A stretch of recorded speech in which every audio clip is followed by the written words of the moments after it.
And we are live. Hello, everyone. Welcome to a blockchain special, a blockchain talk special. My apologies. It has been a while since I've done a little live stream here. With me, special guest Youssif Nur from Blockchain Blueprint. And as you guys could tell, we've been announcing it the entire last week. We will be talking about NFTs and NFT spaces.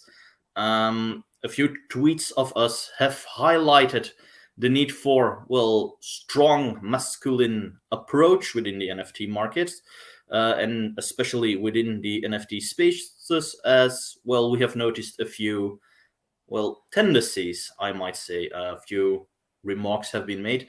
In any case, I'm going to give a word towards my, right side guest here, Youssif. Youssif, welcome to the live stream. How are you doing? Thank you for having me. Yeah, I'm doing really well, thanks. I'm doing really well. Yeah, so basically, I've just been, in the last, I would say, 12 months, been getting involved in NFTs with, as that seems to be the sort of buzzword and the thing that, everyone seems to be in right now. If you're into crypto, then, NFT slash Web 3.0 is the next logical step, really, isn't it? But the thing that irked me a little bit this week was that I've been thinking about something, not just this week, but also for some time now, in that, we just seem to have this kind of pandemic of sorts. And I'm not talking about the one of the last 2 years, but one that's somehow kind of invested like men somehow. We don't have men anymore. We have man-childs. We have like little boys kind of running around wearing hoodies, kind of pranking each other, and like they somehow amass like 2 million subscribers on YouTube and get 1 million people watching them on Twitch somehow. So yeah, like it's not just confined to kind of one place. It's a global thing, and I want to know, why that is really, but that just seems more like a rhetorical question. I think I know why. It's all by design, and the sooner we could get to resolving this somehow, the better, though I'm not optimistic myself. Remark about many man-childs is something which is quite noticeable. And I must admit, as you mentioned, during the last 2 years of lockdown, I've seen more or less people devolve, and not, well, devolving is generally in a bad way. So I didn't see many people make progress and get more, as Andrew Tate would put it, get suckered into the metaverse, into the matrix, as we might say. And, well, it kind of is the case. Well, people who follow me, and you naturally know, we both are invested into cryptocurrency. You with your blockchain blueprint, with me with my brand, graciousinterest.com, me as educational. I've been divulging, well, immersing myself in a variety of NFT spaces, a variety of crypto projects, and I must admit, the landscape looks quite feminine, very feminine even, especially so where it concerns NFT spaces. Especially when it concerns crypto Twitter, I am actually very amazed how actually men get suckered into buying a variety of cryptos. They get suckered into buying a variety of NFTs, and generally how the majority of NFT artists are feminine. Nothing bad about that part, but I see a certain amount of energy being produced in such spaces, drama, I might tell, over really peanuts when it comes down to it. I don't know what your experience is with that. Well, at the very beginning, I was quite skeptical of NFTs because I thought they were, rather than being the tokenization of everything and, just the intellectual property, there was just, ridiculous postmodernist works that you see in galleries that in digital form that sell for $500,000 or something. But yeah, I would agree with that, because I look at some of the kind of things that have been, drawn. I mean, you look at 8-bit pixelated drawings of, I don't know, it could be anything really. But like the fact of the matter is, I think that you're absolutely right in what you're saying. Like, I couldn't, I can't disagree with anything you've just said. There's a kind of lack of a masculine energy in this space, and I think it kind of comes down to, not being necessarily to do with, not necessarily to do with, I would say, like the NFT space or crypto being responsible, but there's a kind of like a comfortability. There's no getting out of anyone's comfort zone here.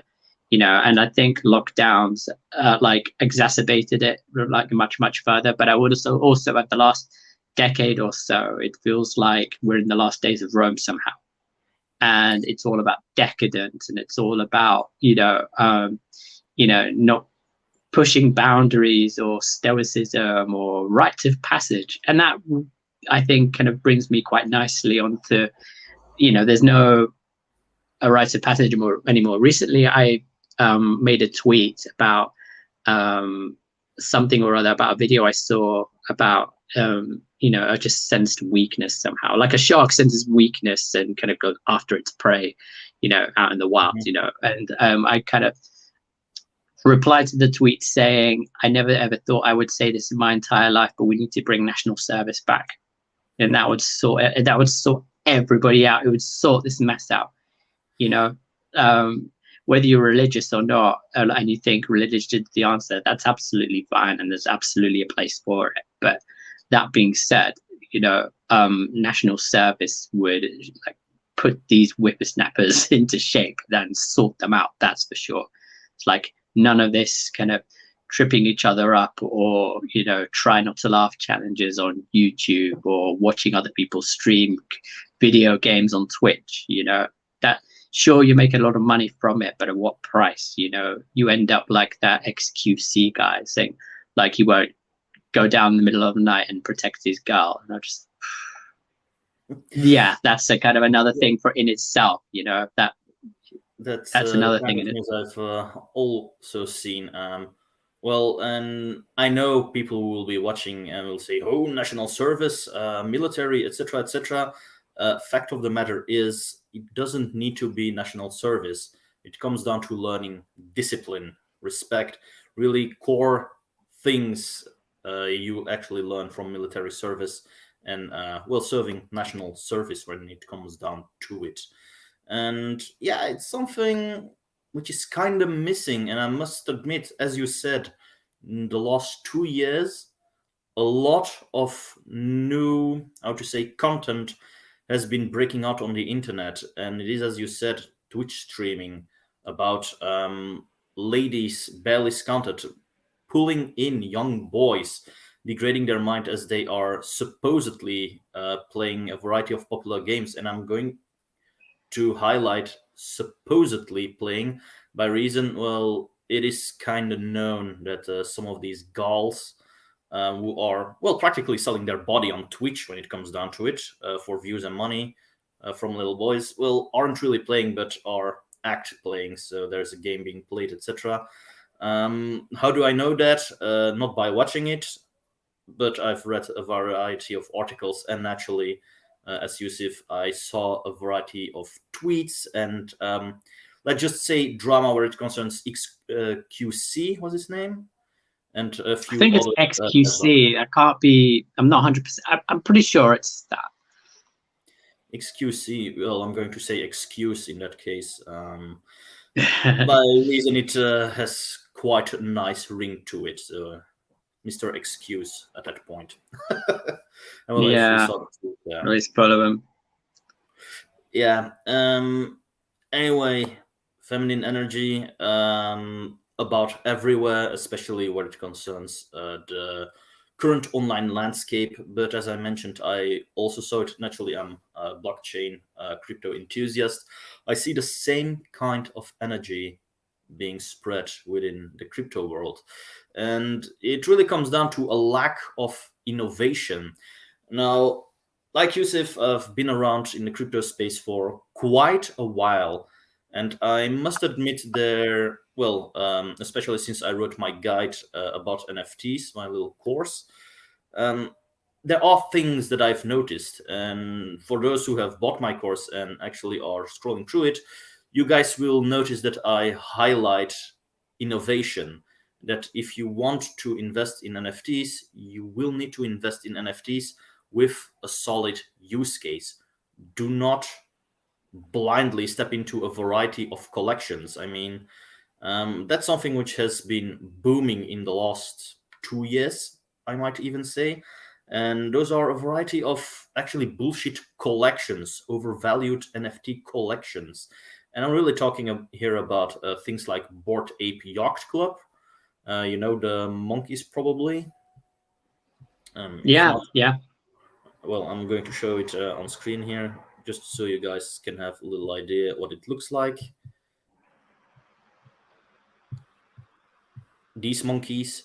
So it's actually a template of one monkey being shown and with a variety of characteristics. Sorry, my Dutch is coming up here. A variety of dresses, layouts, and people are crazy enough to throw literal tens of thousands of dollars onto it. It's actually quite insane if you think about it. By reason it is digitally produced art. Now, I have nothing against artists creating their stuff and wanting it to sell, but those kind of art, I don't see a surplus value. Naturally, in a variety of my courses, I must admit, I will highlight and say NFTs have a certain investment value due to the backing of the crypto behind it, which gives it value. That much is true, but in the same course, I believe 1 or 2 pages further ahead, I also mention do watch out, because with NFTs you can get very, very, very quickly scammed. Anyway, that's something quite general. What I want to do is zoom in more on the, well, bad energy within such spaces, and which actually can be linked back towards what Youssef has been saying here about the greater scheme of things what concerns the internet, especially since the last 2 years.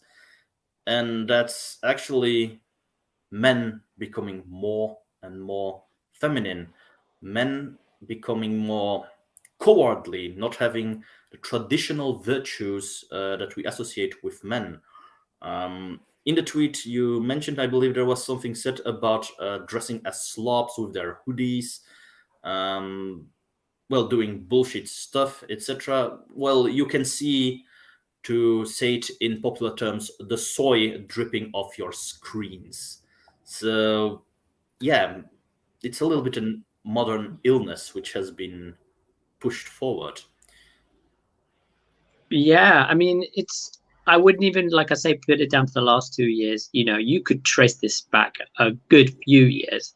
And I'll admit, I'm far, before I can go on, I'm far from perfect myself, like there was a kind of like a time, I would say in 2016, where, for want of a better term, I kind of took a red pill, if you want, like, I don't really like saying it, but there we are. But and just kind of learn the true nature of life and how brutal things can be, and how the game is basically rigged against you from the day you're born.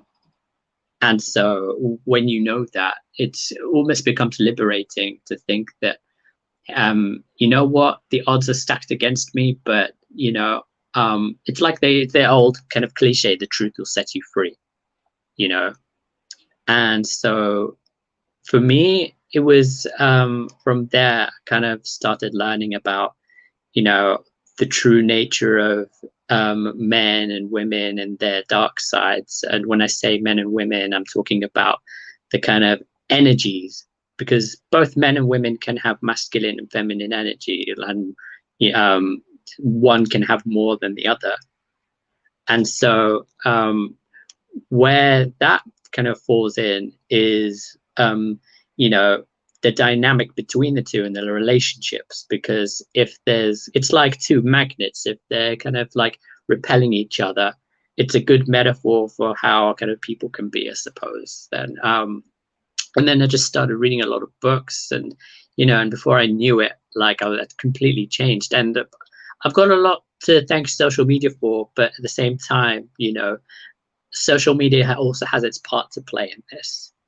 And kind of turning and subverting, thoughts and minds into thinking and acting a certain way.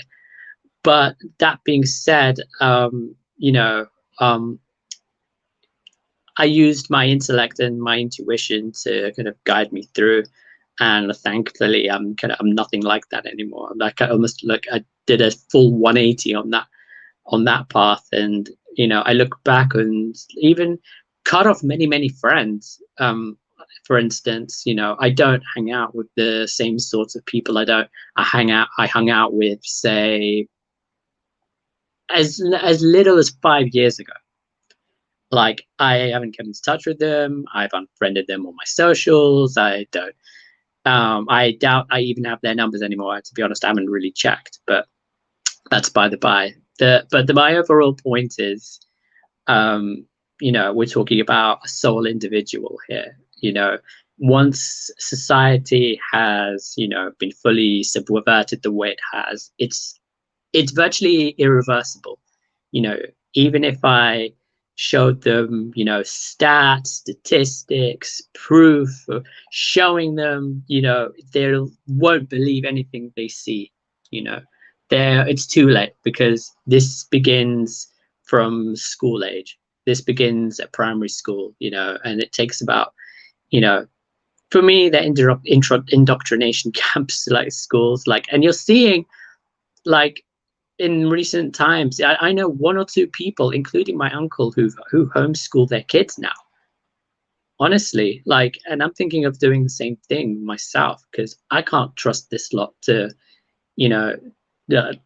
treat my kids to learn what they need to learn, instead of chopping their own thing off. Do you know what I mean? So, like, why should it? I'm not leaving it up to them. I want to know, like, every bit of my kids' curriculum when I have them. And that's that, really. I know I'm going off into kind of tangents here, but this thing goes really, really deep. It's a deep rabbit hole. And only when you kind of go further, deeper and deeper and deeper and deeper, that you realize the problem that we're in.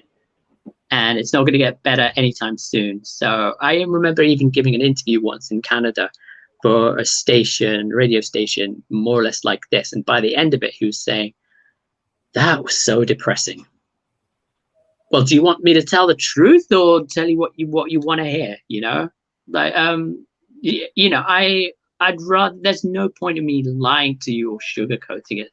And I realized from, like, that day, some people are ready, some are not. But it's like the Titanic. You can only rescue those that can be saved, and the rest, like, sorry to say it, not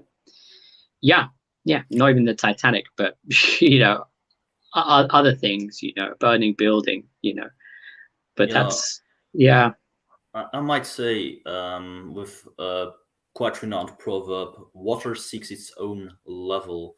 And at a certain point, you have to make the choice. You can start drowning, something which I might say something a lot of people tend to choose nowadays. I don't, and I'm really mentioning this by reason of the amount of memes I'm seeing on the internet. And the general posts I see in a variety of crypto spaces, whereby people are really going all in, all out, making heavy losses, and really mentioning their choices under the guideline of whatever, why should we care? Everything is going to shits anyway. So that's the drowning attitude.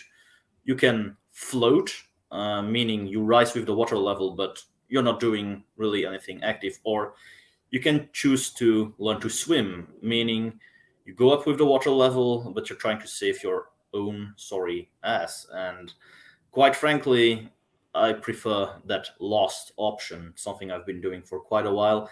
And that swimming option, I might say, is something which makes a man a man. It is born out of, I wanted to say conquest, but that's not the correct word. Born out of challenge, born out of the inherent nature of discovery, might say, for innovation, to push one boundaries and go upwards. And somewhere along the lines, especially in the last few years that I'm seeing here, general trend on the internet, general sentiment across a variety of generations. So not only our generation, I'm not only talking about 20 to 40-year-olds, but I'm also talking about some older people, 40 to 60 plus, and the younger generation, so everything beneath 18 plus, have a certain doom thinking. Whereas I say, look, a variety of excuses are being born, and they mention it's due to authority not stepping in, uh, a lack of potential, things seeming bleak, etc., etc. People having lost the drive somehow to go further, to innovate, to creatively think. They prefer to either float or drown, and that's something which is becoming more and more obvious the last couple of years, and it's actually quite bothersome. By reason, there will be very few real men, I might say, remain to push the envelope, to push the boundaries. And certainly, some of these men will probably inspire others to stop drowning and start floating, to rise with the water level, but somehow fail to learn those guys to swim, in the sense of not to fend for themselves. They are content to quote their savior and imitate its words, but simply remain floating. Well, it's like that meme that's been going around in the last couple of years or so, like good men create, you know, what was it again? Yeah. Yes, good times create weak men create hard times create strong men create, and the cycle goes on. Right now, we are at the point where weak men create hard times. Like, if you think these are hard times now, if, like, the next couple of years, my word, like, think of the last 2 years being the intro to, like, you have an intro in a book or a prelude or something. It's like that. Like, don't people often forget or don't even know that we're in a spiritual war right now? It's a war between good and evil. It's not about left and right. It's not about, black and white. It's not about, rich and poor. Whatever it is, it doesn't matter. It's about creating division to avoid getting at the real enemy, the real kind of people that are causing this. Like, if you put, like, I think there was a science experiment where they put a bunch of red ants and black ants together in the jar and they shook it for about a minute or so. And because they were so kind of traumatized by the experience, they both started attacking each other, as a result. Sorry for the interruption. Yeah, I was wondering what that was. Just a door with a little draught that was slamming shut. See, this is why I shut my door, like, to avoid this sort of thing. Yeah, but like the overall point is, like, if you put a bunch of red ants and black ants together and you shake them, destabilize, the kind of overall psyche of a particular mammal or anything for that matter, you're going to get they're going to fight amongst themselves. So yeah, like, I don't limit this to ants somehow. If you did this to, if you did that, if you shook 100 people in the same room, like, with a lot of ideology pumped into them, and kind of they had to face each other, of opposing sides, you get what you're getting now. You're getting, Antifa out on the streets and Black Lives Matter and things like that. Kind of, when you look at on the widest scale of things and zoom out and look at the bigger picture, does it really matter what their causes? Not really. No, not really. I mean, kind of pitting men against women, and now we don't know. Now you can gender doesn't really exist anymore. It's a construct, and it's like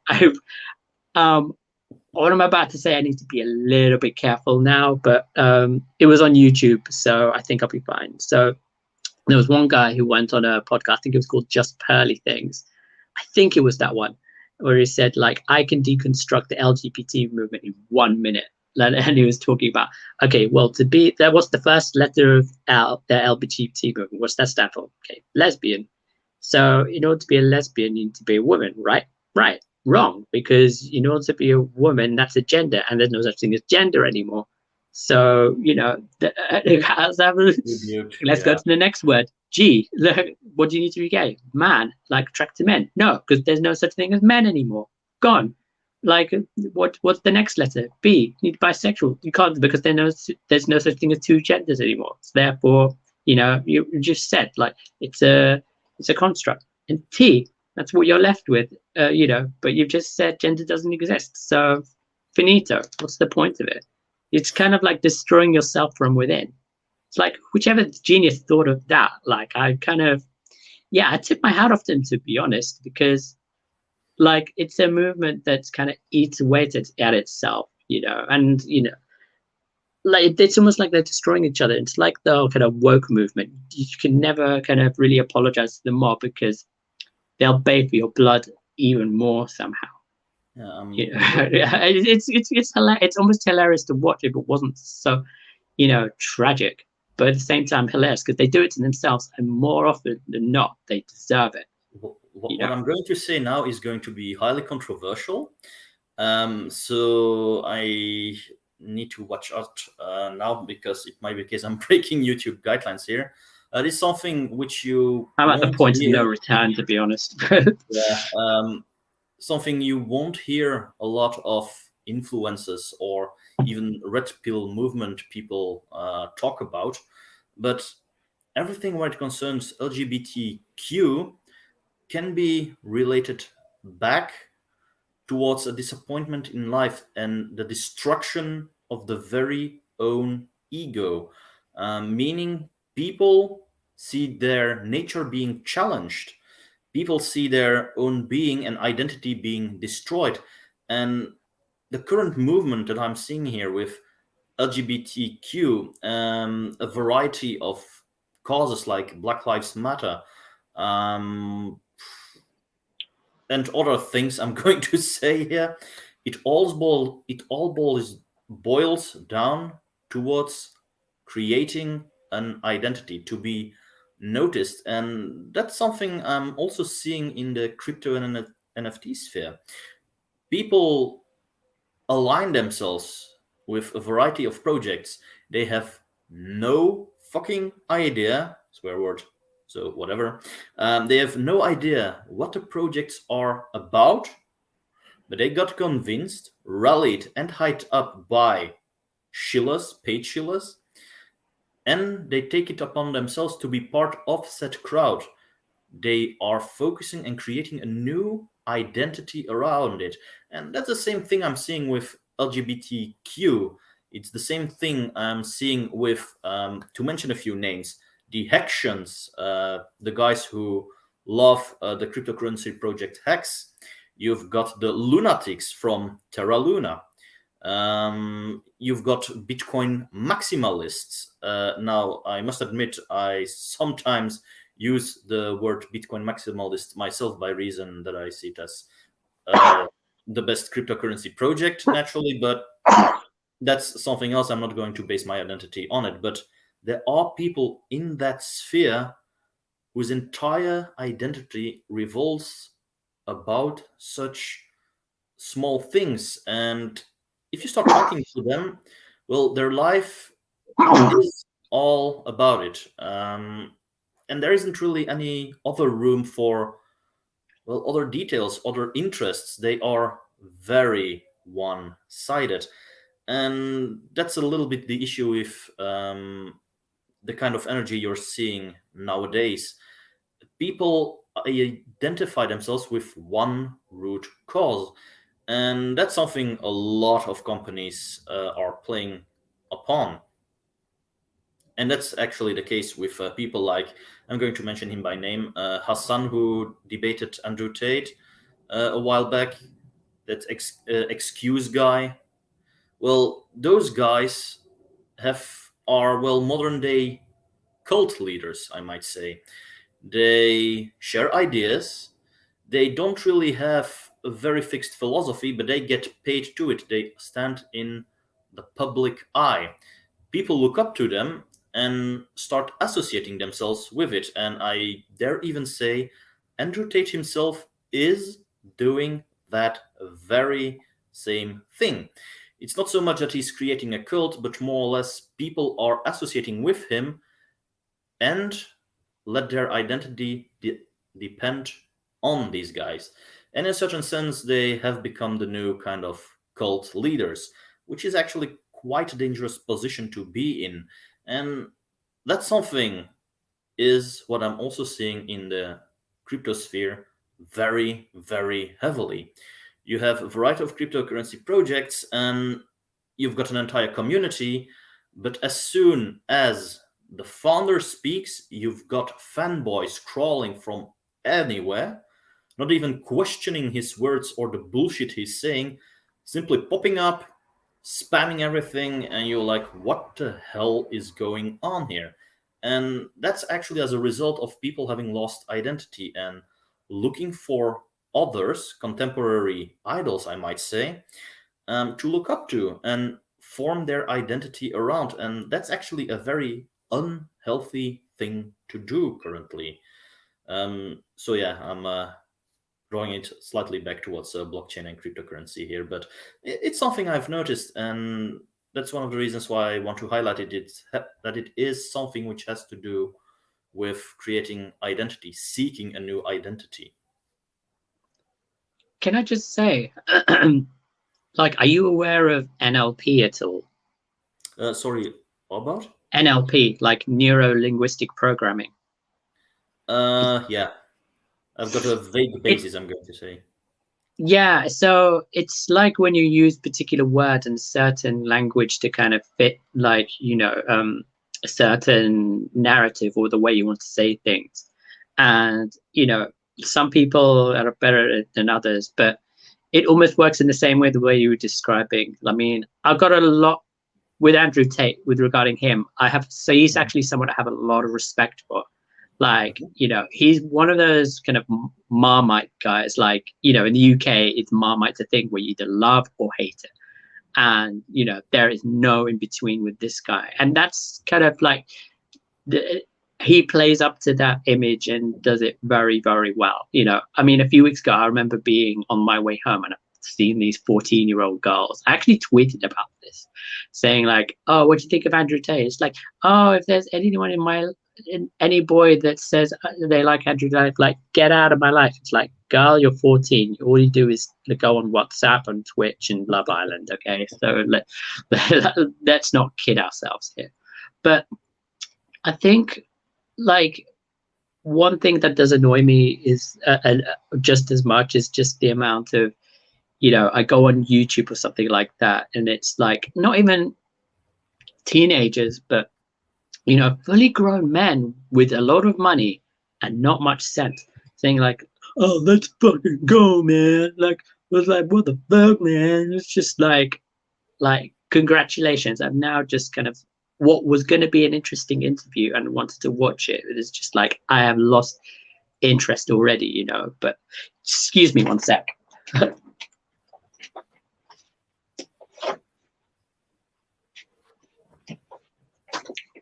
Yeah, sorry.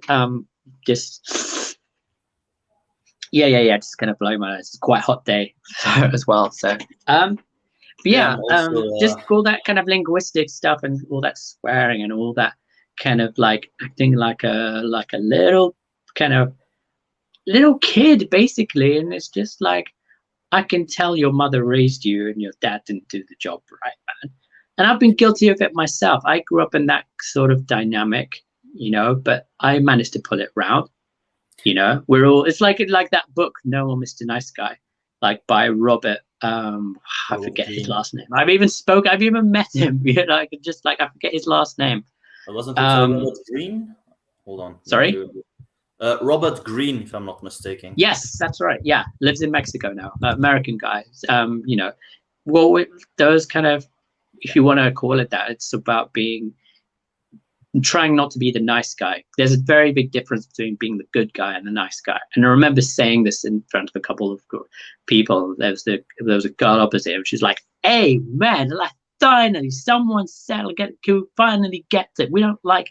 There was a girl sitting opposite me like once, you know, and I said these words with a guy who just come from a terrible breakup, and you know, and she fully agreed with me. Like, just, you know, there are, and it just feels like sometimes where I feel like I'm a man alone on an island, there are people out there who agree with me, and like, and women deep down know they don't want to settle for a nice guy. You know, that's the problem. We have too many nice guys out there who seek approval, kind of, you know, they're like a feather in the wind in life, who just drift away, drift apart, let life pass them by rather than things kind of happen to, you know, to make things happen rather than life happening to them. And, you know, it's, I live in London, so I see this when I kind of go around every single day, whether I'm on, you know, like on my, you know, whether I'm commuting, whether I'm in the shops. I remember going into a hairdresser once, and like, you know, I'm assuming what was his wife, kind of, you know, consulting his wife on like with the best cut to get, saying, "Oh, does this look good? Oh, this looks good." It's just like a hairdresser should be a time for just the boys, man. It's just, come on. It's like, what are you doing? You know, I feel embarrassed, like if I was you, man. But each to their own, man. But for me, like that, all I'm going to say is that could never be me. That could never be me. But like, well, how that translates to the NFT spaces, that, you know, like, I thought millennials were bad, you know, but like this one, like, I think they call them Generation Z, and I look at them and I think, oh my word, these anime types, man, and everyone, like, and about half of them, you know, are kind of androgynous. The other half hate their dad, you know. And so where does that leave you? Where does that leave us? Someday these guys are going to leave university, are going to be in important jobs. That's where that's going to leave us. Oh, but they'll get be beaten in submission, no doubt about that one. Not the Russians and the Chinese look at that and laugh at us. They're laughing. It's like, if they were to invade, they wouldn't have a problem. They could do it in about a week. Well, I wouldn't. They say it will get that far by reason those same guys, they laugh about our excellent cannon fodder, but that's going straight into the line of violence, which we are trying to evade a little bit. Yeah, well, sorry about that. What don't strike this guy, please. Please don't. No, it wouldn't be the first time. Anyway, but what you did mention earlier on about the guys who are saying, "Yeah, let's go, bro," I might say that refers back towards that identity forming I mentioned earlier. It's an imitation game, and that's something within the NFT spaces I also frequently see. It all comes back down towards trying to be successful, trying to make money. Naturally, that's the main aspect within the, and I'm going to highlight this especially in the NFT spaces with crypto art. It's all about making money, and it's always about imitation. And why do I say so? Well, a lot of collections which exist, you've got the Bored Ape Yacht Club, but there exists plenty of other collections which are very alike. And the only thing that is really being modified is perhaps the character. But the aspects surrounding it, the build-up, the hype, are identical. For example, from what I've seen passing by, you've got Bored Ape Yacht Club, but I've seen, I believe, on the Solana network exists something akin, which is about roosters. I'm going to use the nice word here in order to not get flagged, but chickens. Same thing. Well, other character, same thing. You have the pixel art, the crypto punks. I know on the Raven coin exists something else, actually the same, but another character, and that's a collection called Degenerate Smokers. Those are actually the same kind of crypto punks you're seeing, only small difference, cigarette in their mouth. That's it. Now, I do not want to bash on such collections and creators, but it is something I prefer not to see. It lacks authenticity. What you are doing is playing an imitation game. And I have much more respect towards creators creating their very own things, innovating within the market. And this might be perhaps a little bit of marketing, but I'm involved with an NFT project called Renewable. It's tokenization of Bitcoin mining. Another example, which is innovative within the NFT spaces, but isn't as highlighted as much, comes from the cryptocurrency project called Propi.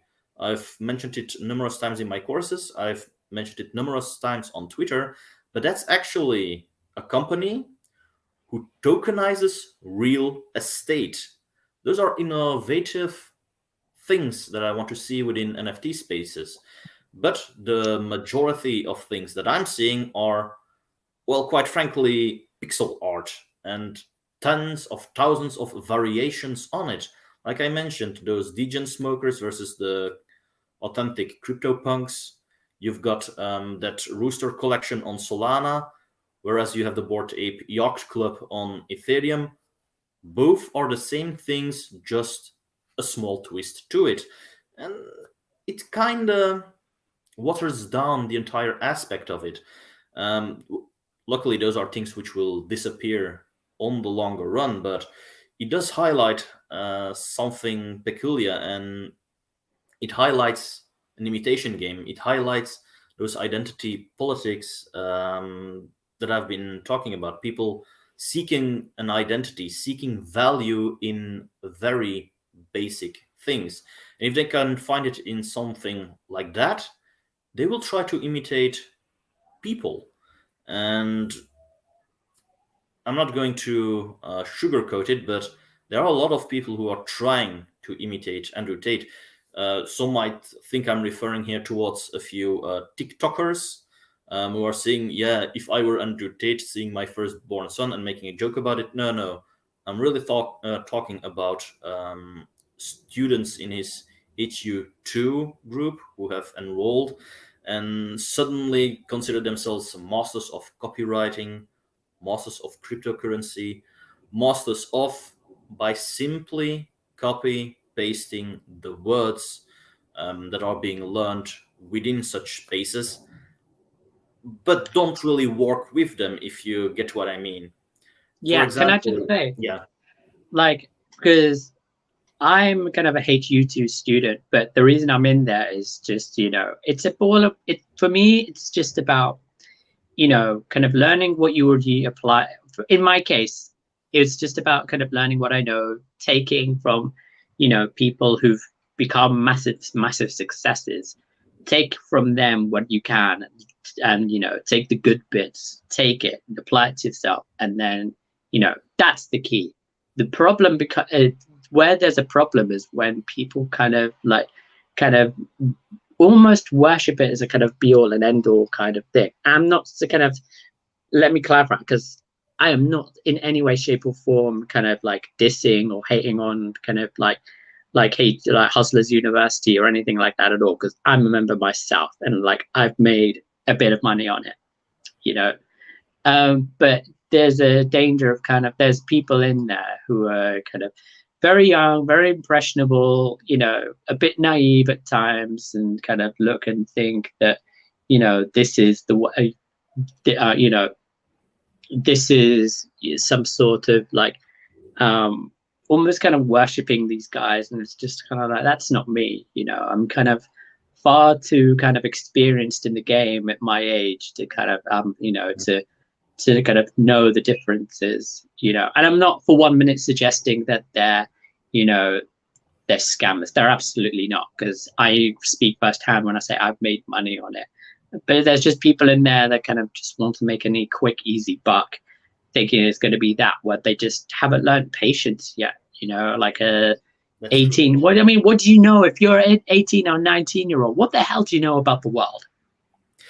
Yeah, and that's actually Unless you're somehow Greta Thunberg or something, who seems to know about, climate change is going to save us. Just that one. Yeah. don't get me started on her, please. Neither do Please. I, and that's basically because of my engineering background. But yeah, not going to further indulge into that.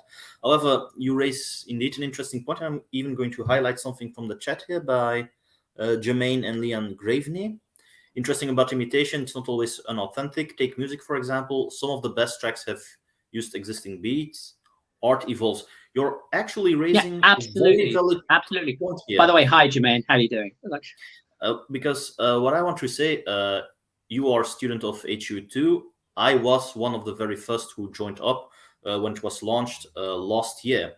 And myself, I'm still endorsing it and telling people, if they ask me the questions, and believe me, they frequently do, at least 2 or 3 times a week, I still endorse it. But the thing I'm saying is, I endorse it, you should join, but I always highlight, do not become an imitator. Listen to the lessons and take it as actionable advice, with a stressing point, actionable, meaning you have to work, apply those lessons. Do not simply copy paste and say, oh, look, I've joined, for example, the War Room, or I've joined Freelancer Profit Manual. That's from good friend Dylan Madden. Or I have joined up with HU2. I am now a professional copywriter, freelancer, cryptocurrency expert, and whatever not. You aren't.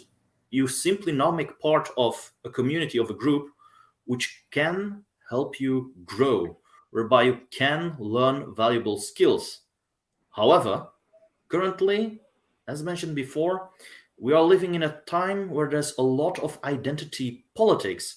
And it is something that I'm seeing as well within the cryptocurrency community. It's all about identity politics. They join the community, but they know nothing about what is being told or what is being said, let alone apply the things that are being said. It isn't the first time in a cryptocurrency community. I make part of the Cumrocket community, whereby people join, start talking about liquidity and basics, etc., etc. But if you ask them one simple question, one simple base question about the project itself, they turn silent. They know nothing about it. For example, and this is something which actually occurred very recently within Cumrocket community. I am still a moderator on their Telegram channel. And there were people flooding, creating fear, uncertainty, doubt, highlighting about liquidity protocols, liquidity pools, how it's being drained, etc., etc. And they were actually trying to give the impression to people, look, this thing is dead. Whereas in reality, they didn't understand the basic that the entire cryptocurrency market is down. We had the Terra Luna crash, which took the entire market down and let Bitcoin fall from about 40k in value towards 20k in value. But suddenly it was Cumrocket or even any other altcoin, and I'm saying this purposely because there's other altcoins I'm following who had the same trend. It's suddenly the developer's fault, and I'm like, no, you idiots, it's the entire market. It's not the project itself. We are in a bear market. It is up to them to prove themselves. It is now up to the community to improve, to make it worthwhile. The basis, the foundations have been let out, and it's now up to the developers and the community to build upon it. And that's why I'm still highlighting here Graveney, was it that I can pronounce it? Yeah. Yeah, he's one of my good friends. I've known him since I was 5 years old. So yeah, he's cool. Okay, nice. So, and that's why I'm still going to keep highlighting what he's saying here, especially the part art evolves. I guarantee you, and I agree with I you 100% agree with that. I 100% 100%. But as well. I would also say that, you know, there's a saying in English that like what is it? Yeah, the highest form of flattery is imitation. You know, it's just about the first is not necessarily always the very best. It's what you add onto it. You know, the Ford cars weren't by no means the first cars ever made. Rolls Royce, you know, Bugattis, BMWs, they were not the first whatsoever. They just took an existing model, you know, and perfected it. It's like music, you know, like the Americans invented rock and roll, the British took it, and, you know, some of the best bands of, well, many of the best bands of all time are British, you know. I can go throughout the list, you know, so That's something I would agree. Yeah, I agree as well. And that's something I dare immediately say as an engineer here.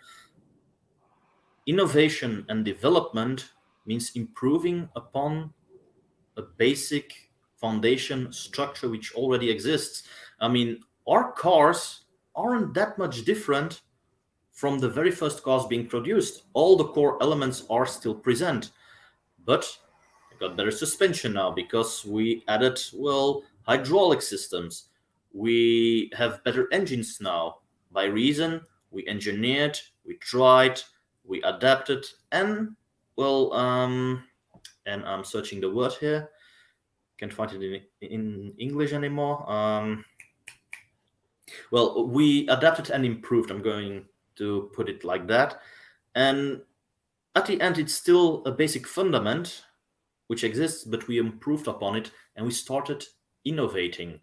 By reason, we started researching, we built upon the structure which was present. And that's something which is entirely different from pure imitation. And that's a little bit the issue I'm having currently with current art, I might say, within the NFT spaces. And a little bit of a pet peeve of mine, as mentioned with those CryptoPunks, and then you've got the degen smokers. It isn't really an improvement. What you're seeing here is taking a car, copying it, and putting another color onto it. That's not really improvement. What you're doing is basically making a carbon copy and passing it off as something entirely new, which isn't the case. What would have been the case, for example, is that you take those CryptoPunks, you can copy them, but that you can add an additional aspect to it. For example, and that's something that I might say concerning Bored Ape Yacht Club and ApeCoin. They created the NFTs, but improved ownership of those NFTs by adding an additional coin to it with an additional use case, which gave you access towards a more private club. Now, in itself, it's something I'm not too much or too big of a fan of, but it is an improvement upon an already existing premise. And that's something I can appreciate. Dumb-mindedly taking something, copying it, putting another color on it. Sorry, that's the kind of imitation I have a hard time respecting. And it's something that I'm seeing with people. Pure, downright imitation. They join a community, they look up to a few people and start imitating them, instead of remaining true to themselves and improving the words and lessons and philosophies that are being learned. And that's something which kind of annoys me, and it makes you inauthentic, and authenticity generally is something which makes you grow as a person. Yeah, I mean, it's interesting that you bring that up again, because I have been like, I will openly admit this, where you've got the Bored Apes Yacht Club. There's actually like where the kind of apes are facing the right hand side.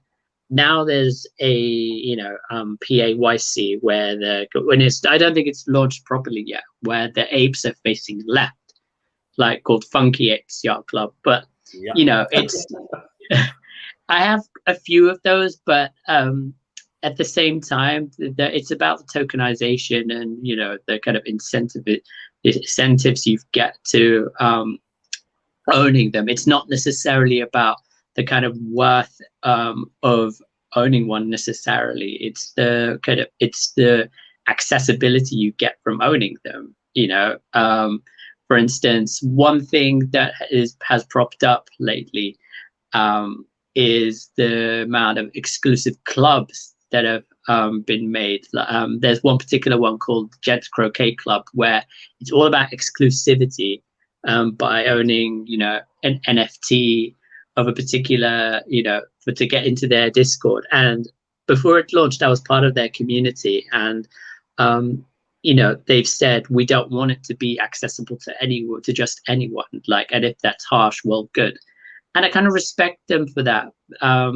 But even though I've got, my own thoughts on them as like what they do, I respect them for it. But a lot of it's just kind of like, you could tell they were Americans. They were just saying like, oh, we wanted to be men, and learn to be men, and we to learn how to, they even had like a little sub category on Discord saying how to put on a tie and stuff. And it's just like, I learned that when I was 11 years old, man. School uniform, do you know what I mean? So, that being said, I think that that's potentially a great project to be part of, and that's though they're kind of quite expensive, but then again, most things on the Ethereum network are. This is where I would advise caution, and like that comment below, the recent to rug pulls and wallet hacks in the NFT space.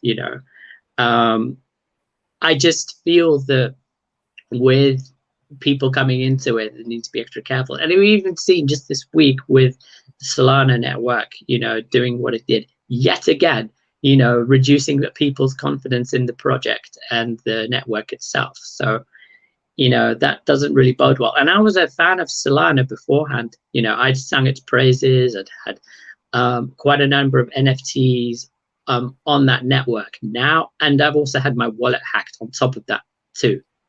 So it doesn't bring me with much confidence. And it has a lot of hard work to, real people like me back in. So time will tell. But then there are people who also say that, oh, it's just a venture capitalist rug pull, like as per below. So, they'll just kind of like just do what Luna did and kind of take all your money and stuff. But I don't know. Let's see where this goes. And people also forget that this is still it's still such a young. So even crypto itself is still in its infancy. We're still barely 10 years into this compared to other industries where they've got kind of decades and decades. Here was just like 1 decade. We've not even got started.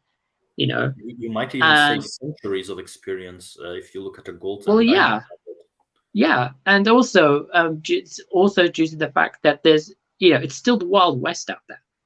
There is no regulatory clarity yet, but that's another thing entirely. Like this SEC case right now with Ripple, and I feel that could change the game entirely.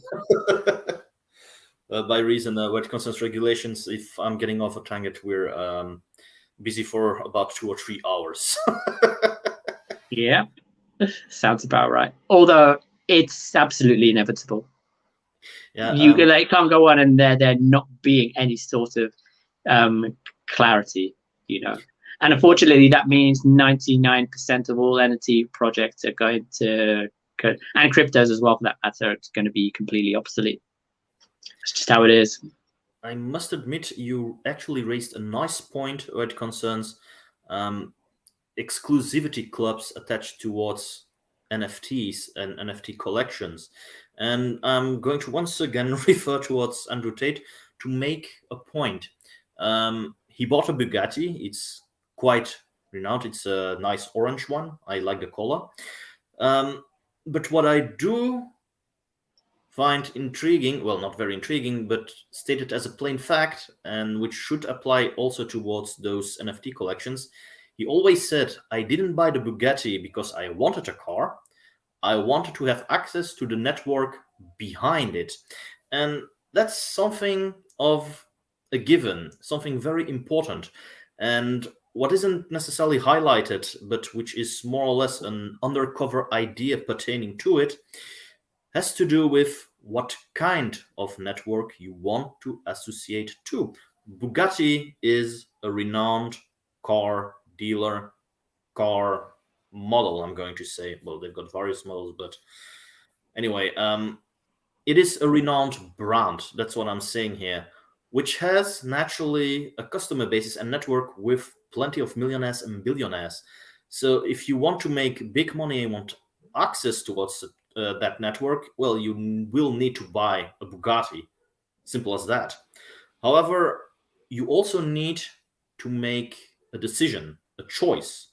And that's something quite important, especially when we're talking about exclusive clubs by true ownership of NFTs.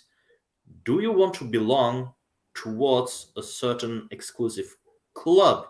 You really want to belong to that club if you hold the NFT or not? And why am I mentioning this? Well, within the NFT spaces around the internet, well, you've got voracious collectors, and you've also got quite a few shady people you better not be associating with, scam artists, hypers, etc. So, and I'm going to speak plainly and honestly. When I was doing an analysis of ApeCoin, when I saw the relationship between Bored Ape Yacht Club and their ApeCoin, I was like, okay, that's nice, that's interesting, but who is holding such a Bored Ape Yacht Club NFT? And there are a few celebrities where I'm saying, okay, cool. They might, and I'm going to underline this, might be a member of said club, but who else is in there? And that's something a lot of people tend to focus on. They say, oh, yeah, I believe Eminem has a Bored Ape Yacht Club NFT in his hands. And they say, yeah, I can associate with that guy. Not necessarily. Snoop Dogg, I believe, also has a Bored Ape Yacht Club NFT. People think, oh, I can associate with him. Not necessarily. It's not because that they have ownership that they belong to such a network. A network itself is something which stands separately. All depends on quality control. Who is inside said network? And that's something you need to watch out for. You need to know who is behind it. Because by reason, sometimes you are proven guilty through association. For example, should I'm searching here for a very good example. Should one celebrity, for example, launch his very own NFTs, create a network where you can start talking to him through the NFTs he produced with his own exclusive club, and that celebrity suddenly has been ousted as a pedophile, do you really want to be associated with said club? Or if any of the other members are associated with it, but the celebrity himself not? Do you want to be associated with such a network? So, in a certain sense, you will need to start looking out with whom you want to network and what kind of network you want. Now, in the case of Bugatti, I can understand there will probably be boring, rich dorks inside of it who try to spice up their life by owning a very exclusive and exquisite nice car, but more Midlife dorks crisis. than less. So yeah, and then the question becomes, even though they have high net worth, do you really want to associate with such guys who probably don't even have the best of interests within you? And those are thoughts that come popping up and need to be taken into account. I also wanted to mention something about Graveny here.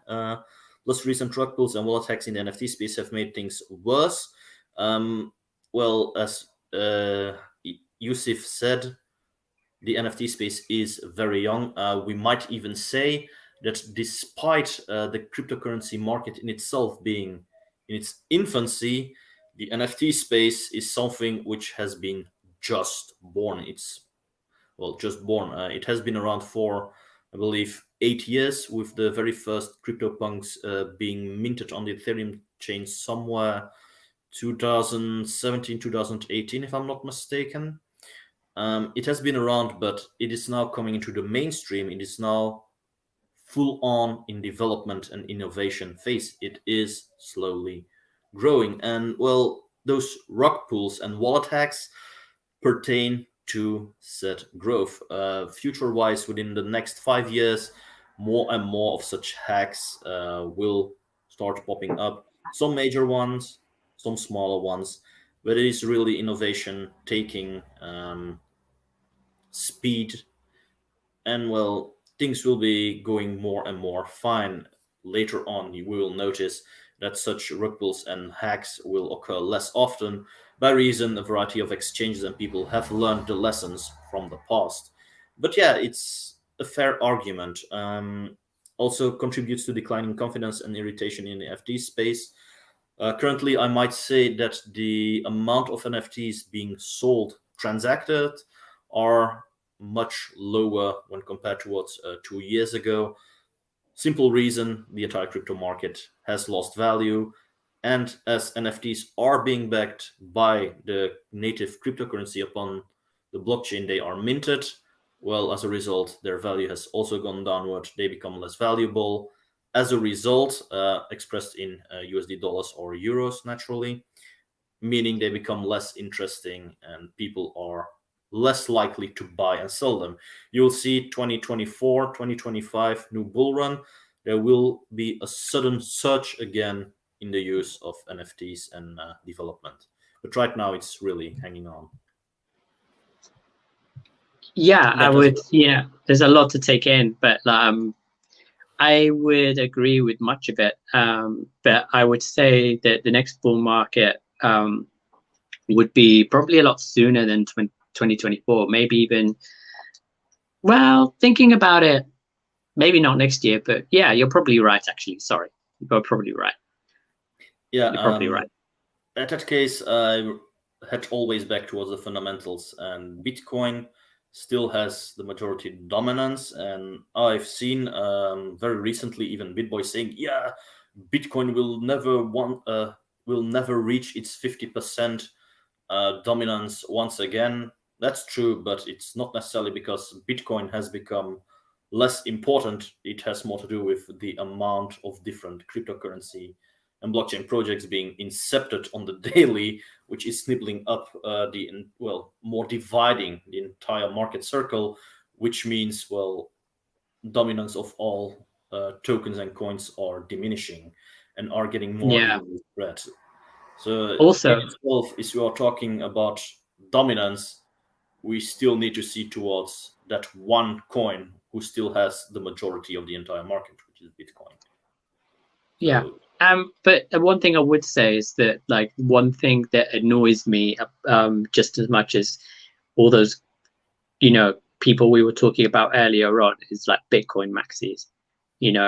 They really get on my nerves, just about, oh, we're going to 250K. And like, I read a news report the other day saying that, with the amount of energy it uses, Bitcoin should be at 20 million per coin. And I'm just thinking, what?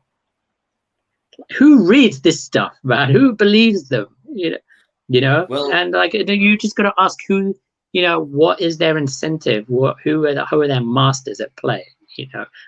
I just, because I'm not going to downplaying Bitcoin entirely, because let's face it, that's how we all got into this in the first place. But it comes at a point where I won't name this particular influencer, but you've got to be careful who you trust. I mean, there's a saying, listen to everyone, but trust no one either. Because I think that's kind of like doubly important, especially if you're new, because people get suckered in with good news. People love to hear what they want to hear, not what they need to hear. And thinking just because we've got a little rally here and there, we're going all the way to $100,000. Not anytime soon, personally. Like, the forecast says different.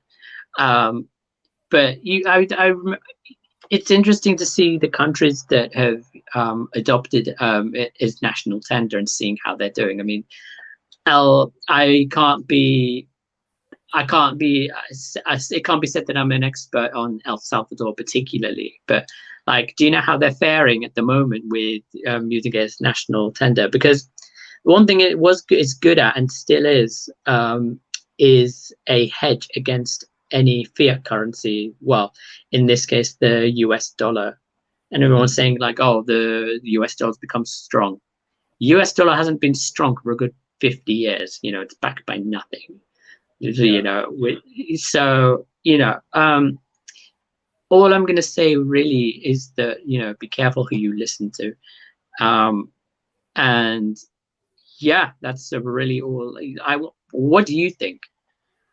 I think, well, as obviously we're talking about El Salvador here, and there's also an African country who has adopted Bitcoin one to one. Forget which one. What African country was it? I It can't was remember.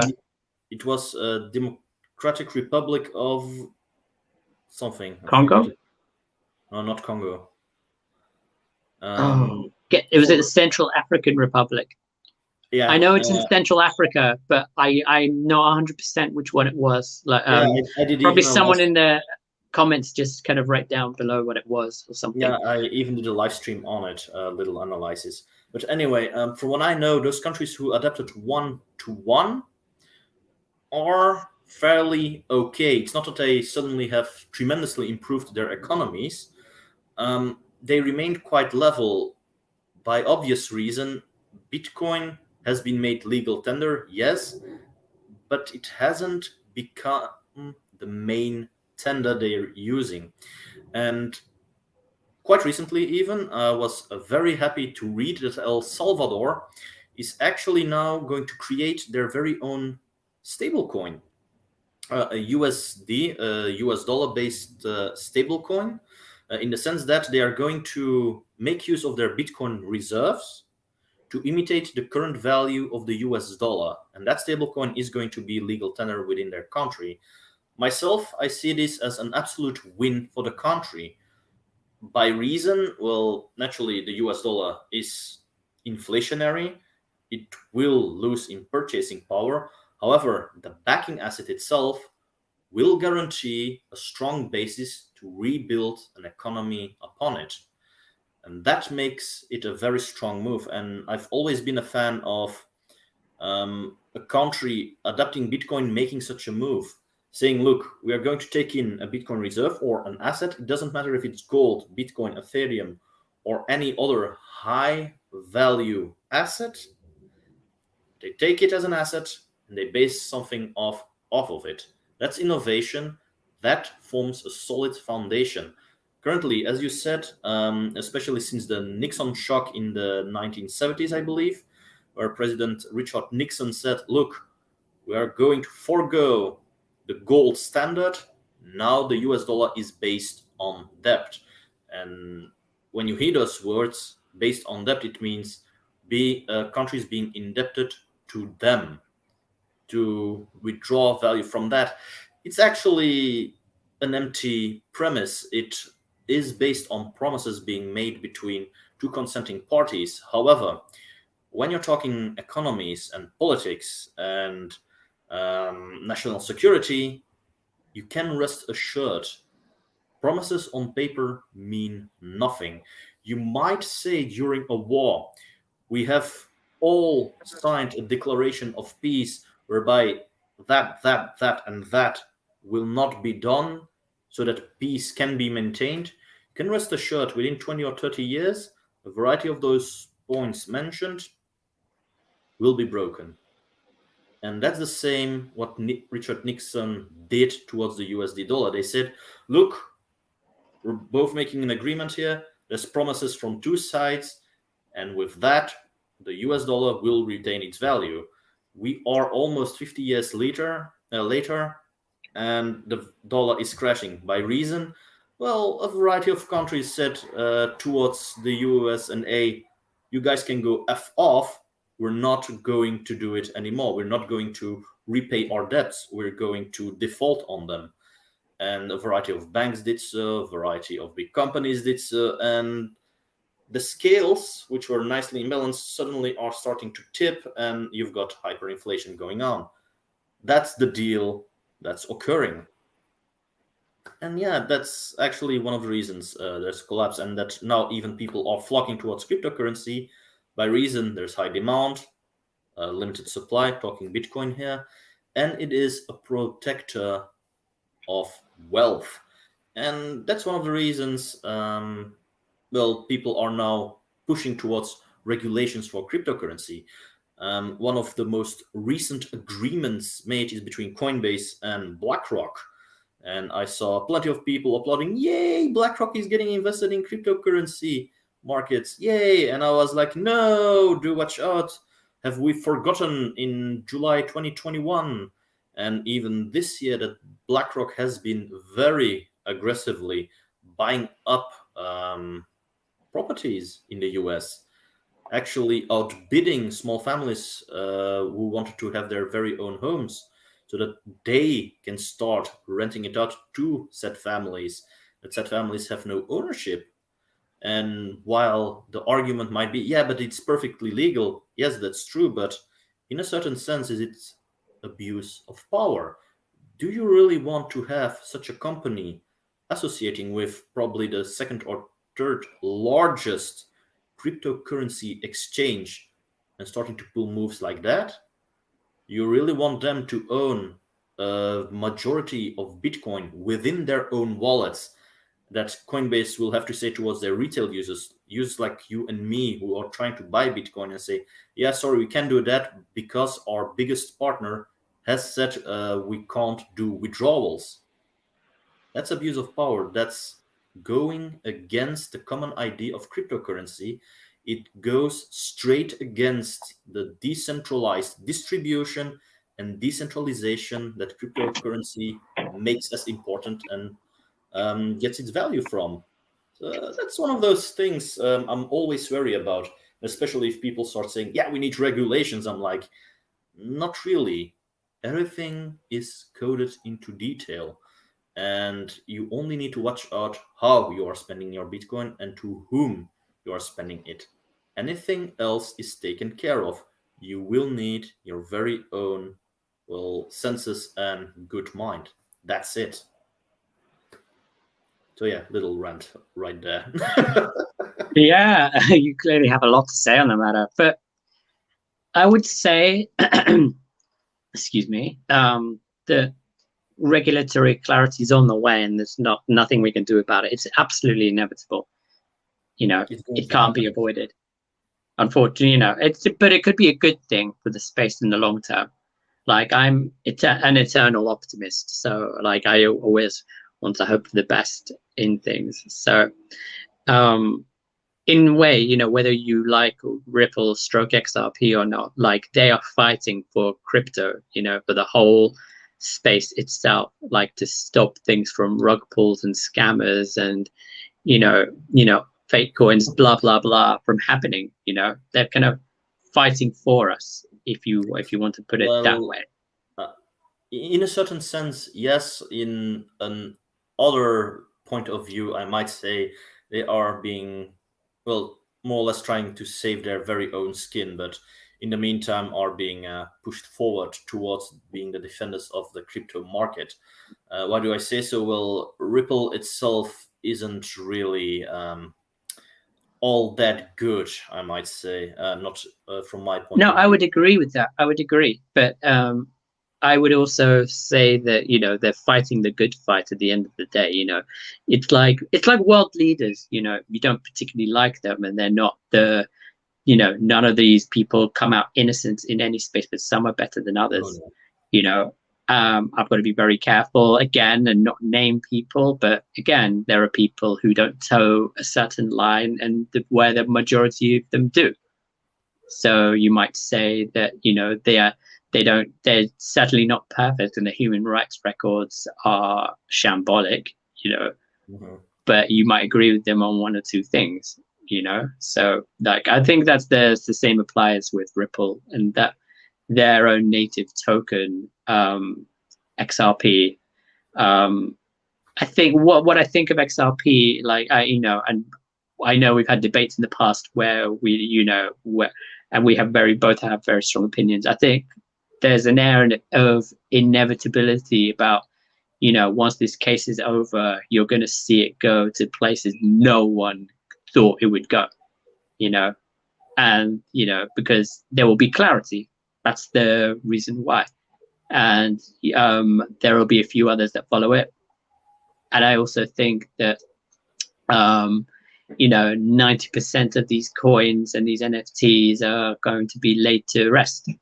I really do, because they will not follow this clarity. So you can say kiss goodbye to shit coins, NFT projects, and people say, oh, there's going to be 10, 4 or 5 left. I don't think that's the case. I think what's going to happen is you will probably end up with, because if you go to, before I kind of give it an answer, because I'm just kind of going into CoinMarketCap now. And one thing it's good at is that it tells you how many cryptocurrencies there are, how many different types there are. Yeah. It says here there are 20,470 cryptocurrencies. That's even on. So if you take 90% of those, you're left with about 200 left. So if you've got 200 cryptocurrencies left, and those are the ones you're invested in, then that's still quite a lot. It's still quite a lot. I might even say from CoinMarketCap, as mentioned, those 20,000 coins, it's even under a statement. There's plenty more not being listed due to having almost no existing market cap, or some simply not being listed due to being too controversial, or them saying, look, we can see it isn't entirely serious. In reality, we may be looking upon hundreds of thousands of various coins, just as little thingy here. Also, where it concerns regulations and XRP, well, my main beef with XRP isn't so much the foundation, community, etc., but it has more to do with the foundation themselves holding the majority of already minted tokens. And during bull runs, it becomes obvious they do a regular sell-off. Especially now during bear and crap markets, you see, but you can tell our liquidity is quite stable. Yeah, and as soon as everything starts pumping, you suddenly notice X billion coins being sold, X million coins being sold suddenly, and liquidity suddenly going down, meaning that foundation themselves are cashing in on top of the community itself. And sure, they might have a few things which might be nice on the long run. In reality, they are dumping quite unfairly and, well, taking profits themselves. I hope it will leverage out and things get more fair, but that's one of my pet peeves. Now, with that, I also want to include, concerning regulations, that the only entry point for governance and banks are with the exchanges themselves. They have no say whatsoever as soon as everything goes peer-to-peer. It's a little bit the same as with fiat cash. If I pay you with a €100 bill, government doesn't know I gave you that $100 bill. We both know it, and the people who are seeing this know it, but officially no transaction has taken place according to the banks and government. They might assume it did, but they do not know to whom. And the very same thing occurs with Bitcoin and cryptocurrency in general, even with NFTs.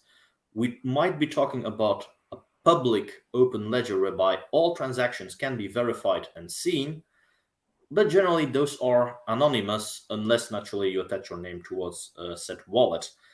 But they have no control to undo said transaction. And that actually is something which prevents quite a lot of regulation. They might say, you cannot do that by reason we forbade it, because with that NFT is an attached document with illegal information, confidential information. You may not do it. They might scream as much as they want, but they cannot undo the transaction and movement. And that's one of the fortes of cryptocurrency and NFTs. And it's also one of the risky business side of things. Now, mentioned it before during the live stream, I'm associated with Gumroad. It is an adult content platform based on NFTs. Best to compare it towards an OnlyFans, but entirely blockchain based. That's the one sentence definition. And I have trust in the project by reason it is a getting together of two multi-billion industries. You've got the porn industry, you've got to call it by name, and naturally the cryptocurrency market. It's a nice tie. However, there is naturally a darker side to it. Cumrocket isn't the only project of that nature, others exist as well. And with NFTs, and that's a fair complaint that even the most fervent enthusiast of NFTs has to admit, there are a lot of imitations, but also false copies, meaning people taking art from other people, copying it, uploading it towards a blockchain, and starting to sell it over there. There exists copies of the CryptoPunks themselves on a variety of other blockchains, where they were never minted by the original artist. It happens. And at the same time, it might also happen with private information being shared.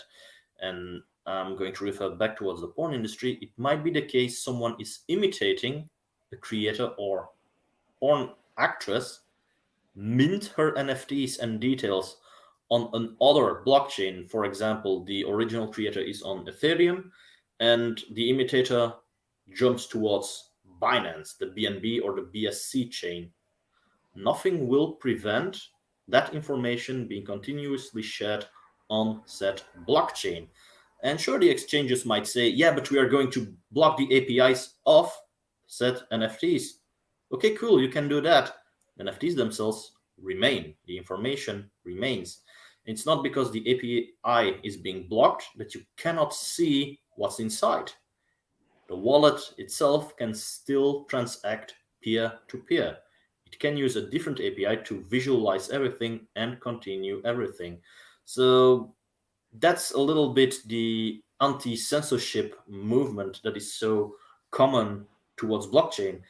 It opens up a new risk and something which you cannot immediately pull regulations from out of thin air and make it work. By reason, that's the nature of the little beast. And that's also one of the things which need to be watched out for when we are talking about metaverse and Web 3.0. With Web 3.0, we are entering a new kind of internet of uncensored free speech on all levels, meaning you cannot simply block or start censoring images or people. All communication is going to be free, meaning we will be bombarded with information whereby we instinctively know that's bullshit, why is he addressing me? And you can't stop the flow. And that's one of those things, future-wise, that's going to be very interesting. So right now in our Web 2.0 version, well, there is censorship and the creation of so-called echo chambers, as I might call it. And with that, I'm going to refer back towards our dearest creators like Excuse XQC there, and Hassan and others, who have their very own echo chambers of communities of people imitating them, building a identity around set personas, etc. And all of them communicating, but automatically through a variety of algorithms are getting censored. Opposing voices being automatically censored. And that's one of those things in the next iteration of a blockchain-based internet that's going to disappear. The echo chambers will no longer be chambers. They will be public groups somewhere on out in the open fields, whereby other groups can immediately invade said other groups without censorship or halting. That's going to be a very interesting thing to see. I am interested in like what the long-term future holds generally.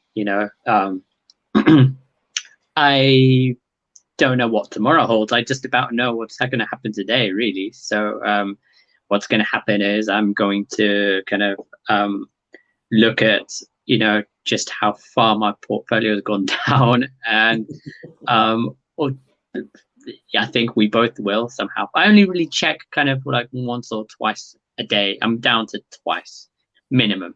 So like that's absolutely fine. There are even days I don't even look at all. Would you believe it? So yeah, for me, it's I like us going back to going to what I was just saying. I just about know where I'll be, and I assuredly look at where I'm at and where I stand with this, and I'm absolutely fine. It's just, for me, I zoom out and play the long game. That's what it's really about, and that's what investing is generally. Like if you're like, it's like in Hustlers University, one of the professors in there always talks about how if you want to make a quick buck, you're much better off going to a casino, and it's probably better for you if you go to a casino. And I say this to everyone involved with like wanting to make a short-term thing, because honestly, your odds are much better at a casino. Honestly, they are. Like I don't condone gambling, but I would say that you have better odds there. But like if you you're going to kind of lose your money at the end of it, you don't need to be warned somehow. You know the risks. You're smart enough. Well, I would hope you're smart enough to know that. But as for me, like I know, I limit myself now. I'm involved in like no more than about 5 coins, maybe give or take 5. Mm-hmm. And that's the smart thing to do, especially in a bear market like this, because you reshuffle and you kind of look at your options and think to yourself, what's the best possible move I can make at this time? And right now it's stable coins, the big 2, mm-hmm. 1 or 2 coins that like short cap coins that would, well, I say short cap, but like some of them might have a big market cap, just small. Yeah. Like if you're involved in that, then just kind of go do that really. So I just feel that also when you're when you're involved, you get to about kind of limit yourself to about 5 coins basically, then you're in good stead, and it's like you're kind of batting down the kind of the masts and like heading for the storm we're going into, this financial storm, because it's barely even started yet. Believe me, it's not even started. People might think it has just because of just how much things have gone down, but like I say, this is only just the beginning. It is only just that but I'm not in it. I say that, but I also say I'm not a financial advisor at the same time. But what I would be doing is just getting into precious metals, and just kind of protect yourself as much as possible, because there are other YouTubers I know. I think what's his name, the Crypto Sniper.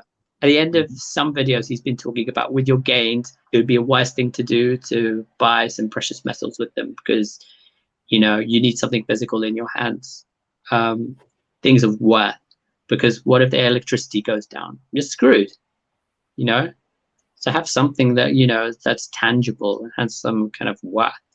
Because even like in a financial crisis, in every financial crisis, there are things of work. There are people who invest in watches, expensive artwork, expensive vases, that kind of thing. And it's always been that way. Like people like kind of hold on to things that you might not perceive as holding on to their value, but especially in a time of financial meltdown, but they somehow managed to find a way to become even more increase in value. So there's that. So that's what in terms of the metals thing, that's what I'll be doing. So again, that's been considered money for the last 5,000 years, and it will hold its weight when the time comes. So I'm very confident it will do that yet again. And that's where I stand with that. I agree completely, and I would even add what's even more worthwhile than precious metal is skills. And I Yes, know a lot of 100%. people will tell me, yeah, that's why I took up copywriting and email. And no, just no, I'm talking real life handy skills. Being able to fix something, being able to grow your own food. By reason, if you say, yeah, but I need to have wealth and an asset to protect myself, should the economy go down and Bitcoin is digital and it isn't good if electricity goes down. Well, if electricity goes down, it means the entire market is fucked. Meaning, even with your precious metals, you won't be jack shit. Sometimes it's really better to invest in a simple hammer and spade than to invest in precious metals. And that's one of the things I've learned quite early in my life. You need skills, and not necessarily engineering and writing skills, but you need to have a certain finesse with your Know-how. hands and being physically able. That's one of the biggest advantages you have. Plus, it's much better for your health. Regarding a lot of people in the NFT space are, well, in the digital world are quite unhealthy, either too obese if we look towards America, or well, too skinny, lack necessary physical prowess to perform long, arduous work. So, yeah, something that needs to be taken into account. It's also one of the reasons I sometimes like to laugh with gym bros. Yeah, I can do 100 push-ups. Cool. Here's a spade. Can you dig for an entire day in the blazing sun and have your back out? No, you can't. What's the use of those muscles? That's yeah. It's one of the Yeah, things I you sometimes said it. laugh about. Yeah, you absolutely nailed it. And um, all I'm just gonna say is just be prepared. But if the worst doesn't happen, then you've lost nothing. But if it does come, then you can't say we didn't warn you. Indeed. With that, I might even say, because I've seen the battery going very low here on the laptop, to perhaps round off the live stream, unless there's something else you want to share here. Some additional points, something. I think I've covered everything, but I just say, just be careful out there, because we're at a time now of increasing mass uncertainty. But if but through that uncertainty and blood on the streets, you can make something of it, and turn it into an opportunity. Because hard times, there are always opportunities to be had. And if you know how to spot them, or where you can find them, then you can really turn them into your advantage, and really prosper and even thrive during these times. That's what I would say. But for the vast majority of people, it's always been about this ratio of 90% to 10%. It's the 10% who are the ones that kind of make it through the bottle. It's like a bottleneck theory, where you have a regular sized bottle. For example, I don't have a bottle to hand, I don't think, but oh wait, yes I do. So you've got something like this, for example, like saying this, everyone trying to get out, but it's only that little bit where the very few get out somehow. So that, using this small thing is a good example, I suppose. But, it's a good representation of the general public. Not that I hate them; they just can't be around them for too long. Indeed, and I might even add on that part, there's no shame in not belonging towards that top percentage, in that small bottleneck, that you do not make part of it. The best thing you can do is to make part of the higher amount. So with that, I want to say that you're not part of the top of the bottleneck, but you must have the skills and ability to be happy naturally, but to not be an entire degenerate.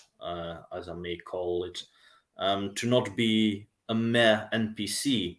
You can break out and change your mindset in order to follow happiness, to pursue happiness and, well, well-being. Because a lot of people go through life who are actually bad, not in character, but in health and wellness, not only physically but also mentally. There's plenty of people who are having burnouts, who are, for example, rich enough to buy whatever they want, but are mentally in a very bad place. Talking about stress, talking about duties, talking about family, etc., etc. So when you see people talking about, yeah, I belong to the top 5% in physical health to the rest of the world, I'm like, yeah, that's very nice for you, but I hope you've got the other fields covered as well, because otherwise it's going to be a pointless metric. So in the end, it comes really down to a combination of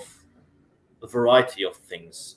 You can be a top earner in the world, so that you belong to the top 1%, but if you have to abandon happiness and life, whereby you say, look, I really wanted to have that, but I've got that, does it compensate? Some will claim and say, yeah, it is worthwhile, but yeah, they're just living their lives and going through the motions, etc. And, well, I can't really follow my words here, but the gist comes down to it: do not focus too much on one aspect whereby you are the top. Sometimes it's better to have a very, well, it's always better to have a solid foundation, a solid basis to work on. Referring back to cryptocurrency, because this is a blockchain based channel, naturally, foundations are everything. And that's something I've noticed with my Crypto Bull episodes. There's a lot of projects who will say, look, we've got the fastest transactions per second across the entire known market by their standards. So we are the better option when compared to Ethereum and Bitcoin. And my general response is, great, you've got a high amount of transactions per second you can withstand. However, do you need that high amount? We know Bitcoin has probably a lower amount of transaction per second that it can handle, but it is much more used and more often than your project. So what's really the big deal that you can do more? Do you have other aspects? And generally it boils down to, yeah, no, we are basically the same, but that's the main thing we focused on. And that's with that, I'm going to start calling names here. That's the thing Naturally. between Bitcoin and Bitcoin Cash. Bitcoin Cash said, we are a fork of Bitcoin, we are entirely the same, but we can handle more transaction per seconds because we've got bigger block sizes. And my immediate question is your project as often used as Bitcoin? With the resounding answer being, no, it isn't. So why the hell has it been implemented? Yeah, but perhaps future-wise, you aren't Bitcoin, you are a fork, you are something entirely different with a focus on one aspect of it. It doesn't make you better.